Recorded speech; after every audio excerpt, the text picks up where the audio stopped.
കൊച്ചിയിൽ വിനോദസഞ്ചാര ട്രെയിൻ ഇടിച്ച് അതിഥി തൊഴിലാളി മരിച്ചു. ഉത്തർപ്രദേശ് സ്വദേശി കമലേഷാണ് മരിച്ചത്. കൊച്ചി വാത്തുരുത്തിയിലാണ് അപകടമുണ്ടായത്. അഞ്ജന അനിൽകുമാർ നൽകും വിവരങ്ങൾ. അഞ്ജന, എങ്ങനെയാണ് അപകടമുണ്ടായത്?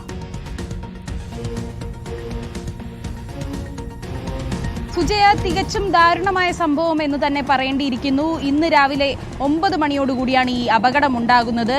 വിനോദസഞ്ചാര ട്രെയിൻ ഈ അതിഥി തൊഴിലാളിയെ ഇടിക്കുകയായിരുന്നു. ഉത്തർപ്രദേശ് സ്വദേശി കമലേഷാണ് ഈ അപകടത്തിൽ മരിച്ചത്. ഗോൾഡൻ ചാരിയറ്റ് എന്ന വിനോദസഞ്ചാര ട്രെയിനാണ് ഈ അപകടമുണ്ടാക്കിയത്.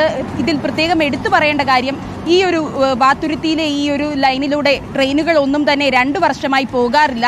2 വർഷം മുൻപ് ഗുഡ്സ് ട്രെയിനുകൾ മാത്രമാണ് ഈ വഴിയിലൂടെ പൊക്കൊണ്ടിരുന്നത്. എന്നാൽ ഇപ്പോൾ അവധിയായതിനാൽ തന്നെ വിനോദസഞ്ചാരികൾ ഫോർട്ട് കൊച്ചിയിലേക്ക് പോകാനായി ഈ ഒരു പാതയിലൂടെ വരികയായിരുന്നു. അതിനാൽ തന്നെ ഇതിലെ ട്രെയിൻ വരുമെന്നറിയാതെയാണ് കമലേഷ് ഇങ്ങനെ ഒരു അപകടത്തിൽപ്പെട്ടത്.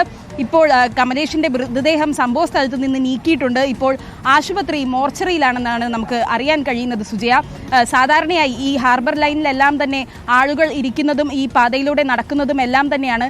അതിനാൽ തന്നെ ഈ ട്രെയിൻ വരുമെന്ന് കമലേഷിന് അറിയാൻ കഴിഞ്ഞിരുന്നില്ല. അങ്ങനെയാണ് ഈ അപകടം ഇന്ന് രാവിലെ 9 മണിയോടുകൂടി വാത്തുരുത്തിയിൽ ഉണ്ടാകുന്നത്. സുജയ. അഞ്ജന അനിൽകുമാറാണ് വിവരങ്ങൾ നൽകിയത്. അതിഥി തൊഴിലാളി ട്രെയിനിടിച്ച് മരിച്ചു.